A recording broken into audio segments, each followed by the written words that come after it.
Is anyone not ready? Can we get my timer up? Yeah, you're good.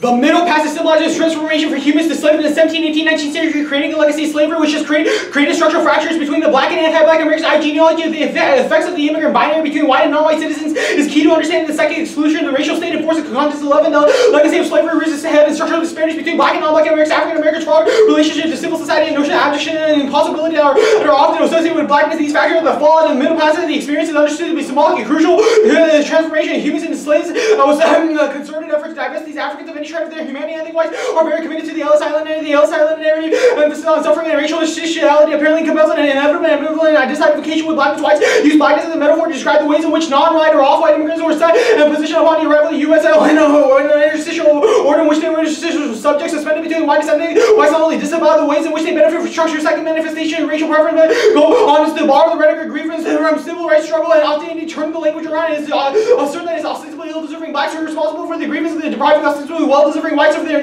programs that entitle affirmative action. These disparities reflected in each group's performance return reveal some important aspects of the ways the racial state enforcement is termed and the genealogy of the Middle Passage is a prerequisite for ethnic identity frameworks revealing multiculturalism in American racial state. Only performative return can retrieve ownership of the self or marginalized self that precludes impacts of freedom, democracy, inclusion, and civic nationalism. The context of the performative return is a powerful exploratory framework in the broad context of the practice and desire of root seeking and root seeking from a course to defining ethno-racial identification and difference by articulating a relationship of multicultures in American racial state genealogy, a form taken by effort and attempt to make a place for ourselves in multicultural making is a powerful means of claiming ownership to the past, constructing very clear boundaries around the communities which people who choose to identify people have historically been marginalized or are excluded with the structure of citizenship, belonging to both affect structure, feeling, concrete, institutional, belonging to both structures produced by legal, political, and economic apparatus. The link claim of America requires rewriting, reimagining what America is in order to make a claim of space for ourselves and sometimes it cannot be claimed, but rather rejected through a stringent and often painful community. The relationship between the official and national origin that purport to be specifically about freedom, democracy, inclusiveness, and civic nationalism,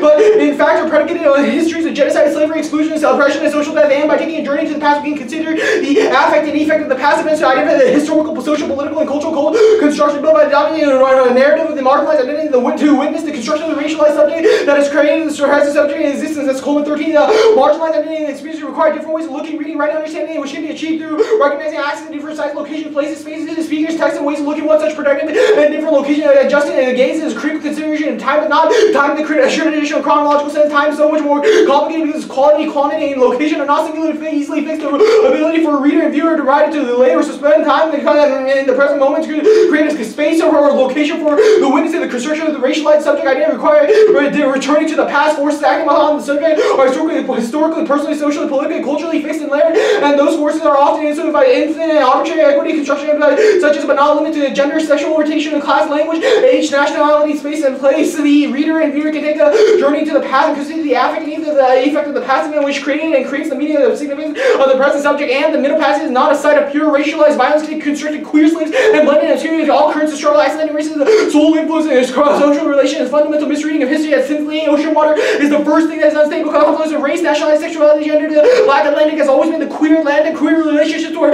forced on the merchant and captive African woman created rock bonds with other women in sex-segregated households. The captive African men created bonds with others, saying doing so they resisted commodification of their body, soul, body by feeling for the co-occupants on the ship, the Atlantic inside cross currents, oceanic realms or spaces, the transnational diaspora communities, heterogeneous trajectory of globalization and other racial, gender, class, and sexual formation elements of currents of historical conception and embodied maritime experience come together to transform race, realize gendered and sexualized slaves, and through Africans attempted to push back against commodification, the European narrative of commercializing and alienating black bodies remains dominant, leading to racial and differential inequalities today small at 7. Yeah.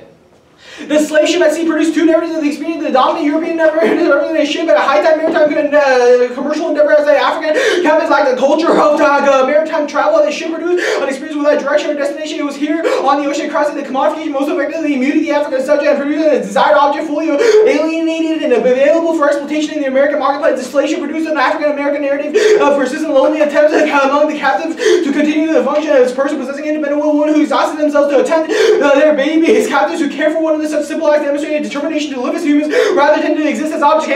My partner Brian and I advocated that we must confront the legacy of the institution of American slavery and its contemporary consequences to overcome the inequalities of African Americans by exploring the genealogy of the Middle Passage, the deconstructed commodification that happened as Coleman 13. Despite civil rights movement, we are still lacking significant equity gains in education, housing, employment, systemic racism stemming from our legacy of institution of American slavery. The persistent race problem in America was due to lack of knowledge and appreciation for the lived interdependence of African Americans and white Americans in the history of America. The persistent race problem in America could only be overcome through facing the past with all its ugliness, especially the institution of American slavery, to moral display of the kid to become a metaphor for African American consciousness regarding American history for the entire American psyche towards the institution of American slavery and its contemporary consequences. And we address a problem of not one of race, but one of inequality, including inequality rooted in commodification of the body, driven by capitalism and need for profit. We refuse to be turned into goods exploited for profit. And another today, we resurrect the commodified body, all genders, races, sexual orientation, and people of all color. We restore them to their roots and stripped away by the Middle Passage through the tracing their genealogy. That's Williams 44. Here is the origin of the Negro slavery. The reason what economic or racial had not to do with the color of the labor, but the cheapness of the labor, the vision of the man, and some human character, so widely pleaded away. The only later rationalization is to justify simple economic find the Indian labor and the resorts to Negro labor because it's cheapest and the best. Man, modern consumption rooted in capitalism and neoliberalism based on commodification of the body,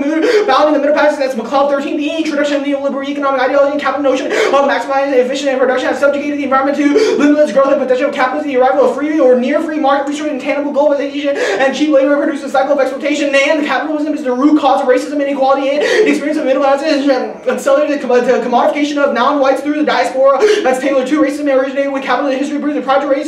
So capitalism, racism in the United States, Greek and Roman society had no concept of racial oppression. These societies were built on the backs of these societies had no corresponding ideology of racial inferiority or oppression for racism had existed prior to the slave trade. The Africans would have gone in the first group the people to be enslaved, but in the early colonial America, slavery was not racially based. Initially, colonials attempted to enslave Native Americans. They also imported thousands of white indentured servants, white servants were treated like slaves. They were bought, sold, put up to state, carved, raped, beaten, and killed with impunity. And the inequality inevitably leads to genocide, suppressing the voice of the others. Like in the Middle Passage, leads to dehumanization, as Stewards and Will say. All cultures have categories to distinguish between us and them, between members of our group and others. Classification and civilization are widespread human practices that are part of our national identity and cultural self-awareness. When joined by dehumanization, these equalities move a society to genocide. Dehumanization relegated the classified group to a category of humanity, making it easier to overcome aversion to killing. All the once moderate voices have been suppressed. Individuals thus escalate into mass killings. And when weighing between impacts, genocide is functioning the worst type of oppression. We have a priori obligation to reject things with potential to cause genocide. Let's go for one. With disasters on scales of some in the 20th century, any ethical theory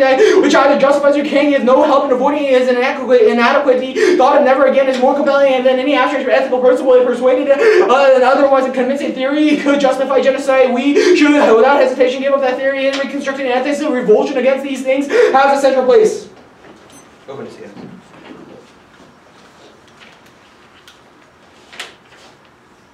What does the act do to help black bodies in the status quo, black people in the status quo? The ballot represents a rejection of commodification. Okay, who says that? Do you say that? No, that's just what the act talks about. Okay, so why is the ballot inherently a representation of, like, what we feel? Like, what I think, like, or what you think, what the judge thinks? I mean, that's how the debates rounds are judged, like, who has the better methodology, who has the best policy option, or whatever, maybe, like, idea for solving certain things. So we're saying that the affirmative can show an instance to reject commodification. Okay, who sees the instance of rejecting commodification? Who sees that, like, a ballot for the AF in round 1 of Churchill, how is that going to actually, like, help black bodies in the status quo? Whoever wants to see the round, like, first of all, it affects us, and then, like, we garner solvency. As I said, only thing that the ballot represents is a rejection and commodification. If we show that the commodification can be rejected in this instance through the diaspora in the Middle Passage, then we can show that it can be rejected in other instances.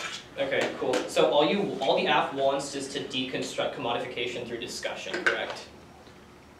Like, because that's your plan text. It's like we should deconstruct commodification. Not necessarily. What do you mean by like deconstruct commodification? Like what? That's your plan text. Say it's bad, like reject commodification. Okay, yeah, cool. So why vote AF then? To show an instance of rejection of commodification. Commodification is bad. It leads to a ton of inequalities because we commodify the body. If we can prove that you can reject commodification by voting neg, does that justify a neg ballot? Like, why is the AF? Why is an AF ballot the only way to reject commodification? No, dude, I'm not saying that you can't have other methodologies. Debates about competing methodologies. So if you can propose a better methodology, okay, sure, so you can then win. But what is your methodology for deconstructing commodification? The ballot represents a rejection of commodification. We're able to show that by going back and tracing the genealogy, restoring the identity and culture that has been lost throughout the diaspora of the Middle Passage.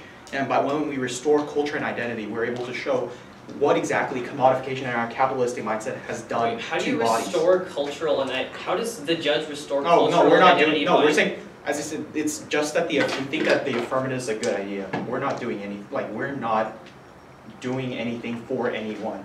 So you're not helping the black body. No, I mean, what do you mean by that? So you're not helping anybody by having No, this. like our speech act is advocating for this deconstruction and commodification. That necessarily helps. So what do you solve for?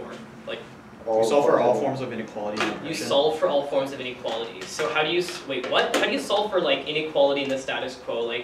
How do you solve for Michael Brown being shot? What about that debate? That's inequality, right? They said our evidence specifically talks about.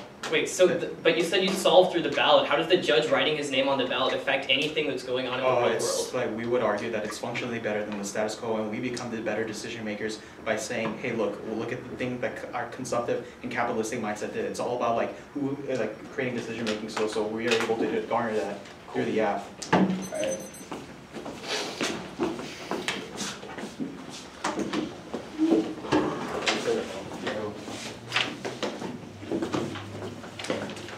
It is 2 off case.